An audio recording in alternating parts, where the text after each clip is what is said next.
Hello, this is Danny Tejada, the lead college counselor at We Go to College. Now, I'm here to explain my diversity flying sheet that I created using different data points that I thought was very critical to understand diversity at these institutions, whether that comes to debt, um, when it comes to meeting need, when it comes to testing and what have you. So I wanted to be able to lay things out on one simple sheet where students and families and counselors don't have to look around for different places for these things. But first, you know, what is a fly-in? A diversity fly-in is a program where colleges will fly students in usually to and pay for their flight, pay for their lodging, and put on programming, which I think is somewhat similar to an open house for more specifically for diverse students, where you get to tour the campus, get to speak to professors, maybe student panel, maybe some exposure to the social aspect, diversity-wise at a institution.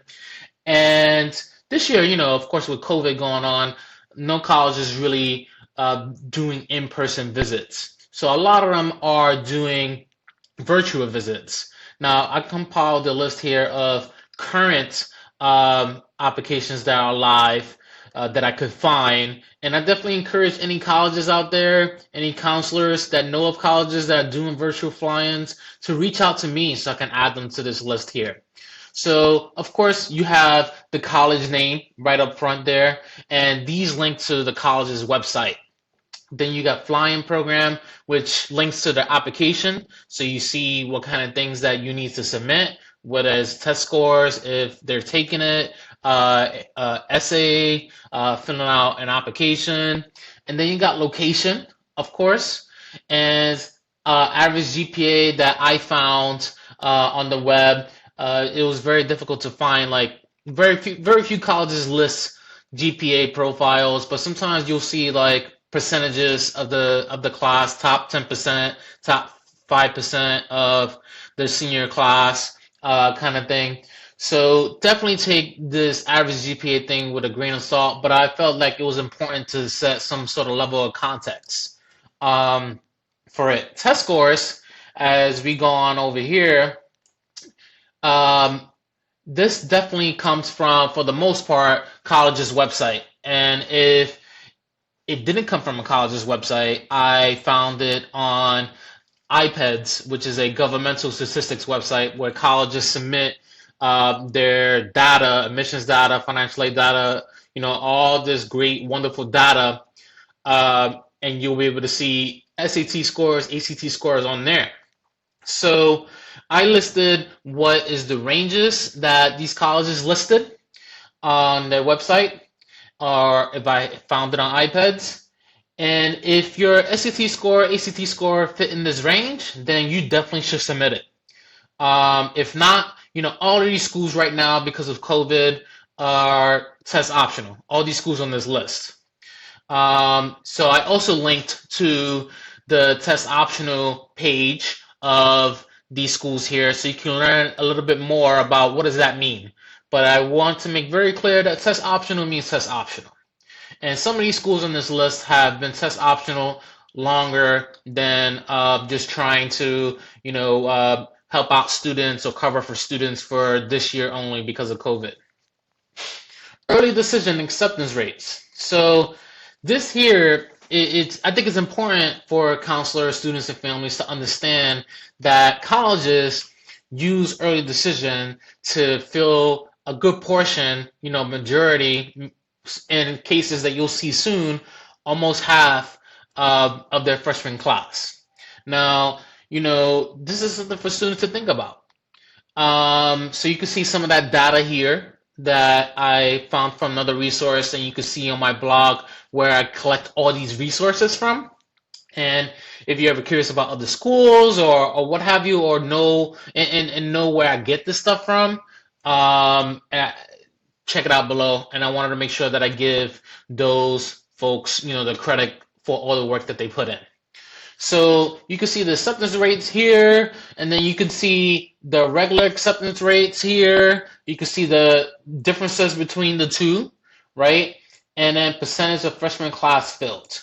So usually I'm always telling students, if you're really crazy about a school, and you fit that GPA range, maybe even the test score range, talking about the past, but now we're here in the present in 2020, test optional, so you don't have to worry about submitting your test scores that much, really at all, when it comes to these schools on this list.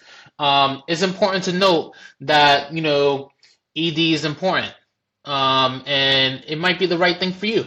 So do keep in mind that you should think about early decision. If you're crazy about a school, go for it. Especially if you get into one of these flying programs, right? These virtual flying programs. Um, what percentage of need is met? That's important to know.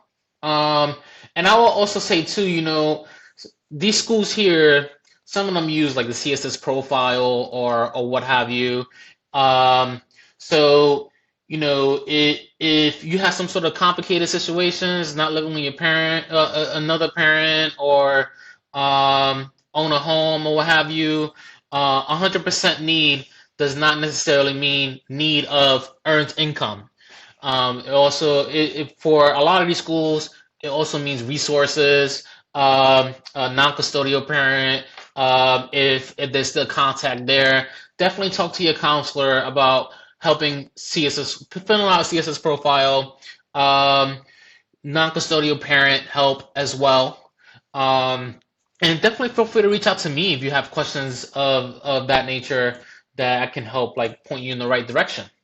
So net price calculator, I always talk to students about, look up a school's net price calculator so you can get an idea of what your bill might be, right? And I never knew how difficult it was to find net price calculators, right? There was this governmental site that I would usually link to where you could type in the name of the school.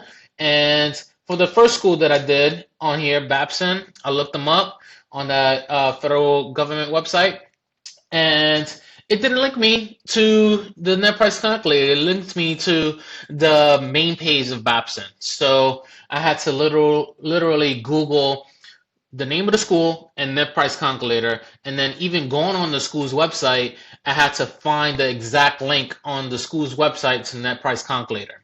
So it's there. Don't be discouraged. If you can't find it right away, keep going, keep digging. It's there somehow, some way.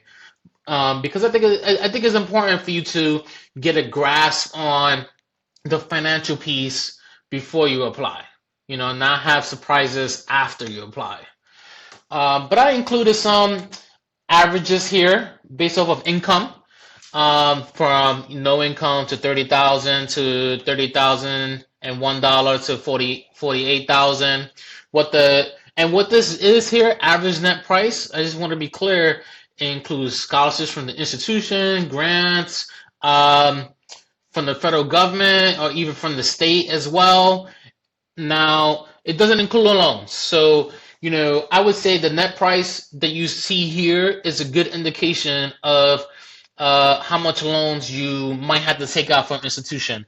Some of these institutions are no loan package institutions. So keep that in mind, and definitely dig deep to see if that's the case. But I didn't put that information here because I thought the net price calculator net price ranges that I found on iPads to be very telling of what a student might have to take on federal loans wise, or maybe even heading into private loan territory, which I would never advise a student to do. If it gets to a point that a school is asking you to look at private loans, you have to think about taking a private loan, and you're a zero EFC student, low income student, or even the school is like encouraging you to look at Parent Plus loan, that might not be the school for you. So that's something for you to think about. I definitely talk to students about certain schools that are on this list where we thought they met 100% need, and then when we got the A package back, the gap was just too crazy, and the student had to drop out. And this is a student who even applied early decision to that school and got in. Loan default rate, right? So one thing I wanted to make very clear about loan default rate is student federal loans. This is what this is, not private loans or anything like that. So you're only gonna get this number here from iPads of who couldn't pay back their loan, who defaulted on their loan, their federal loan. And this is measured within the first 3 years only. So if a student goes into default in their fourth year, it's not going to be counted in these rates here. But I do think these default rates are still a good indication of does a student get a great job? Is the student able to pay their loan bill? So this is definitely something, whenever you want to look up different schools, this is something you want to look at and talk about and question, you know. Um, Number of Black students, number of Hispanic students, number of Pell students. These are students who are enrolled in these institutions, and I also got that from iPads. It's pretty self-explanatory what that is. Pell students, I would say though, typically low-income students. It's not all zero EFC students, so is really any student who gets any amount of Pell included in that number. But I still think it's a good indication of, where school stands in terms of sort of population, the segment of low-income students on their campus. Then we got, some numbers here that I think is very critical and important is the success of students on campus, right? You got graduation rate for Black students, you got graduation rate for Hispanic students, and also Pell students. These numbers here, are these students graduating? Now, key thing to remember about these graduation rates, they come from iPads again, and they're also measured in 6 years. I know, we think in America, 4-year college means you graduate in 4 years. Sometimes life happens. Sometimes you have to switch majors. Sometimes you double major, triple major, and it's taking you longer to finish. So that's why graduation rates are usually measured in 6 years for 4-year institutions. But I do think it's important to pay attention to these graduation rates to know how successful one would be in terms of starting freshman year and finishing all 4 years that they were there. And there's any number of reasons why you could see these numbers aren't 100%, although there's like two data points here that are 100%. Now, it could be that the student couldn't pay the bill. It could be a student was put on academic probation and was dismissed. It could be any number of reasons, but I think a graduation rate is a good indication of the support a college can provide students. Now, social mobility ranking, this is what I got from this magazine called Washington Monthly. And I think it's really a good indication of, what percentage of like Pell students or what have you in terms of like excelling them to the next income bracket, So definitely check this ranking out. Definitely check out Washington Monthly's rankings to get more of an understanding of how they calculate these rankings.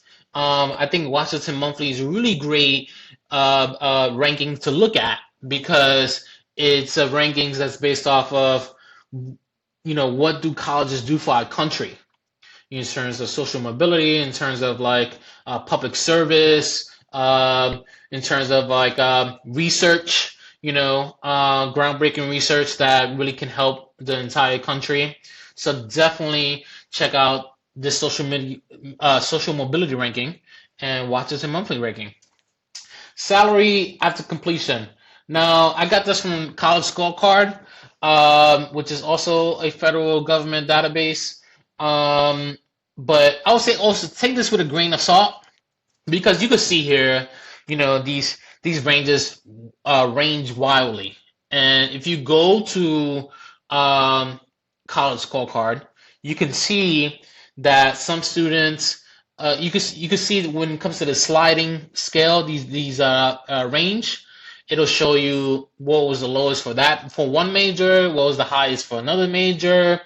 Um, but I would say though, I don't really think this stuff is concrete and exact, but I do think it's food of thought, for you to really ponder upon, because of course, college, you go to learn, you go to figure out who you are, what you're meant to be, but at the end of the day, you need to get a job, right? You need to be able to pay back that loan, right? You want to be able to finally move out of your parents' house.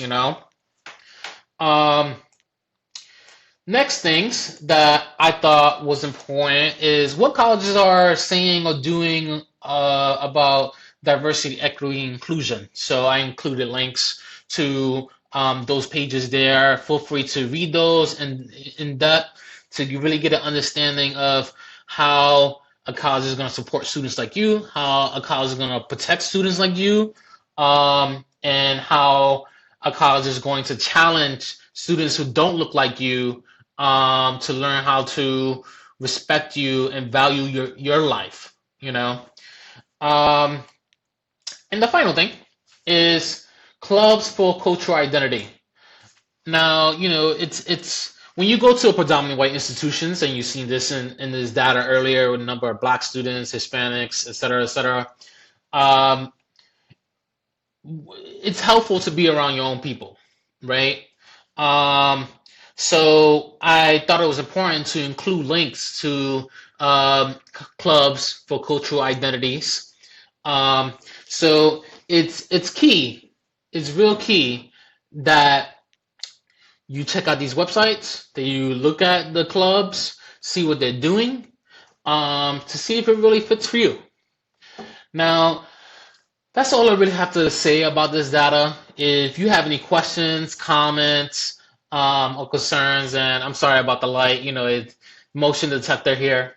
Definitely reach out to me, and as you go forth through this journey, keep in mind financial is important.